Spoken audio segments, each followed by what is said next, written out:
শাসক দলের অন্দরে ফের গোষ্ঠীকোন্দলে ধুমধুমার বাদুড়িয়া শিমুলিয়ায়। অভিযোগ তৃণমূলের বসিরহাট সাংগঠনিক জেলার সহ সম্পাদক সিরিয়া পারভিনের। আর অভিযোগের নিশানায় জশাইকাঠি পঞ্চায়েতের তৃণমূল উপপ্রধান তারিক হাসান। অভিযোগ, রাতে বাড়ি ফেরার পথে দুষ্কৃতী হামলার কবলে পড়েছিলেন সিরিয়া পারভিন।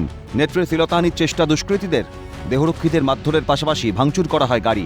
আর এই হামলার নেপথ্যে ছিলেন তৃণমূল উপপ্রধান তারিক হাসান বলে অভিযোগ। কয়েক সেকেন্ডের মধ্যে অনেকগুলো মানুষ একসঙ্গে আসলো, এসে আমার গালিগালাজ করছে এবং কাজটা তো খোলা ছিল, আমি কথা বলছিলাম তখন। এসেই একটা ছেলে আমাকে গালে থাপ্পড় মেরেছে, কিল মেরেছে।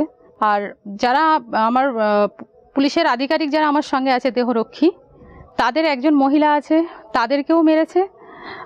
পুরুষ যিনি আছে তাকেও মেরেছে, দুজনকেই। একজন মহিলা পুলিশের আধিকারিক, তাকেও মেরেছে, তার গায়ে হাত দিয়েছে। আমার মনে হয় শ্লীলতাহানি এর থেকে বিশেষ কিছু কম নয়। দলের অন্দরের অশান্তির জেরে শাসক নেত্রীর হেনস্থার ঘটনায় টালমাটাল পরিস্থিতি। বাদুড়িয়া থানায় লিখিত অভিযোগ দায়ের আক্রান্ত সিরিয়া পারভিনের। যদিও অভিযোগ মানতে নারাজ জশাইঘাটি পঞ্চায়েতের তৃণমূল উপপ্রধান তারিক হাসান। শাসক নেতার পাল্টা দাবি, দুষ্কৃতী হামলার সঙ্গে কোনোভাবেই জড়িত নন তিনি। এমনকি হামলার খবর পেয়ে ঘটনাস্থলে তিনিই প্রথম ছুটে যান। তাই নেত্রীর অভিযোগ সম্পূর্ণ মিথ্যা। এখন উনি অভিযোগ করছেন, উনিও তো তৃণমূল কংগ্রেসের একজন নেত্রী, আমি তৃণমূল কংগ্রেসের উপপ্রধান। তো সাধারণত এরকম তো ঘটনা ঘটার কোনো কথাই নেই। উনি যদি অভিযোগ তোলে সেটা ওনার ব্যক্তিগত ব্যাপার, কারণ ওনাকে পুলিশ, বাদুড়িয়ার পুলিশ প্রশাসন আমার সঙ্গেই ছিল, ওনারাও জানে যে আমি ওনাকে হেল্প করেছি নাকি অন্য কিছু করেছি।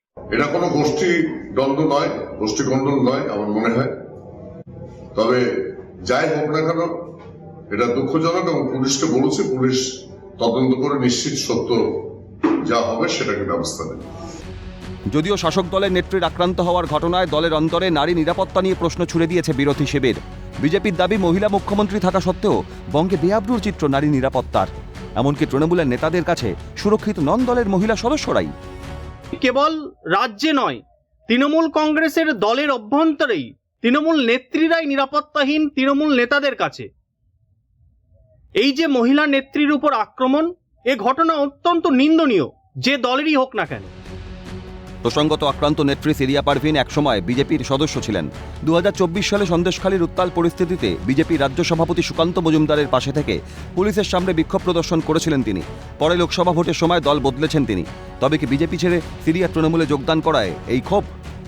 সামিম মোল্লার রিপোর্ট, ক্যালকাটা নিউজ।